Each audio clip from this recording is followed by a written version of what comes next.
नमस्कार, आप देख रहे हैं डेली बज इंडिया। स्विट्जरलैंड अपनी खूबसूरती के लिए बहुत ज्यादा मशहूर, लेकिन आज उसी खूबसूरत जगह की एक बदसूरत कहानी सुनाते हैं।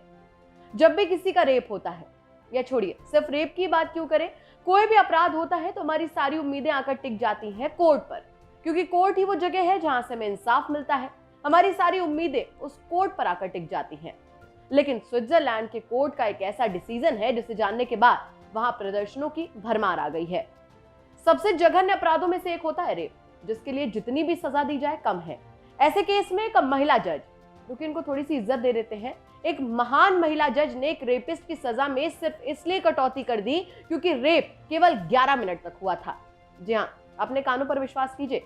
रेपिस्ट की सजा सिर्फ इसलिए कम कर दी जाती है क्योंकि रेप जज के मुताबिक सिर्फ, गौर कीजिएगा, सिर्फ 11 मिनट चला था।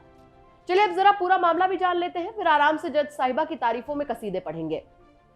दरअसल बात है पिछले साल फरवरी की। 33 साल की एक महिला नाइट क्लब गई थी। वहां से लौटने के बाद जब वो अपने अपार्टमेंट में एंट्री ले रही थी, तब 2 आदमियों ने उसका रेप किया।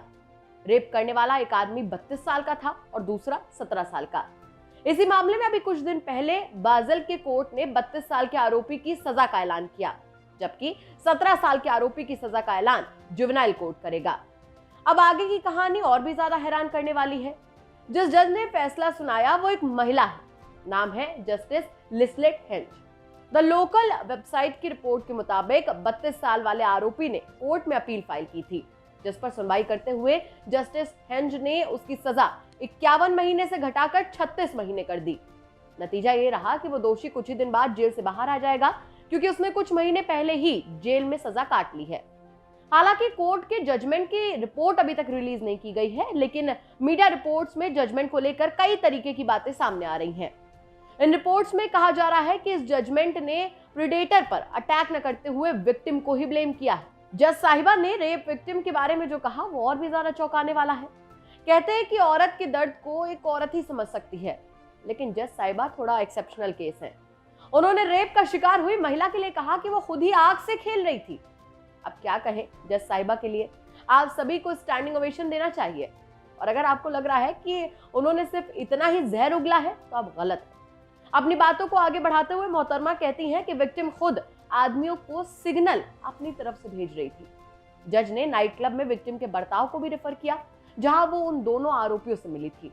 यानी अगर उनके नजरिए से देखा जाए तो जो लड़कियां क्लब जाती हैं, लड़कों से बातचीत करती हैं और खुलकर जीना पसंद करती हैं, वो खुद सबको इनवाइट करती हैं।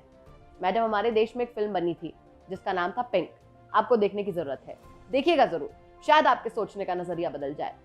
खैर, जज साहिबा को अपने कहे और किए की सजा मिलनी शुरू हो चुकी है। बाजल के लोग इस फैसले के पूरी तरीके से खिलाफ है। 8 अगस्त को करीब 500 लोगों ने कोर्ट के सामने प्रदर्शन किया, अपने हाथ क्रॉस की पोजीशन में ऊपर की तरफ रखे और बस चुपचाप से खड़े रहे। रिपोर्ट्स की माने तो वो सभी प्रदर्शनकारी 11 मिनट तक इसी तरीके से खड़े थे। प्रदर्शनकारियों के पास जो पोस्टर्स थे उनमें लिखा था, शॉर्ट रेप जैसी कोई चीज नहीं होती, 11 मिनट होते हैं, जो कि बहुत है। विक्टिम के वकील का भी कहना है कि विक्टिम खुद इस वर्डिक्ट से बहुत ज्यादा हैरान है। ये वर्डिक्ट रेप के लिए विक्टिम को ही दोषी मानता हुआ सा लग रहा है। उनकी बात भी सही है। सारा ब्लेम तो जज मैडम रेप विक्टिम की तरफ ही शिफ्ट कर रही हैं। हमारी सोसाइटी की प्रॉब्लम ही यही है। पहले तो ये लगता था कि सिर्फ भारत में ही किसी रेप विक्टिम की जिंदगी नरक है। उन्हें इंसाफ के लिए लंबा इंतजार करना पड़ता है, तमाम परेशानियों से दो चार होना पड़ता है।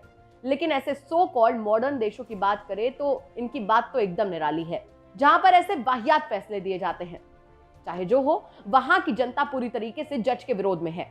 अब वो सामने आकर सफाई भी दे दे, तब भी शायद वहां की जनता उन्हें नकार ही दे। भले ही जज के दिमाग में बात ना आती हो, लेकिन वहां की आवाम का नो मतलब नो ही होता है।